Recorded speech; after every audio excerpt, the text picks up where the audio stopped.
Hello guys and welcome back to my YouTube channel Shaem Tech BD. Today I will discuss how to fix MEETO app slow loading problem.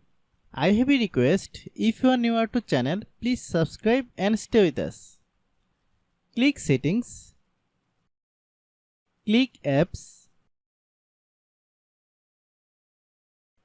click app management, find MEETO app.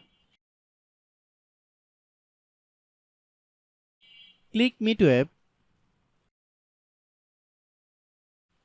click storage use, then click clear data.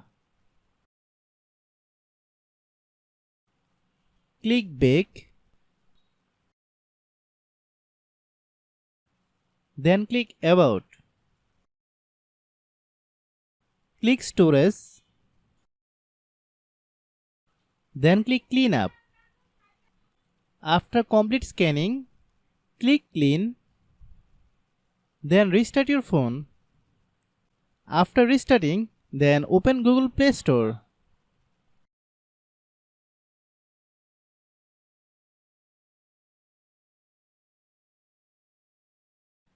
Click search bar, then type MEETO app. Click MEETO app.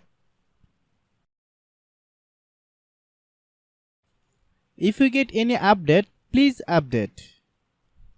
Open MEETO app, then log in your account. If your problem is not resolved after following all the steps, then understand that the server is down now. Try after few hours, it will be fine. I have a request, if you are newer to channel, please subscribe and stay with us. By watching my tutorial for more tech videos, you can subscribe.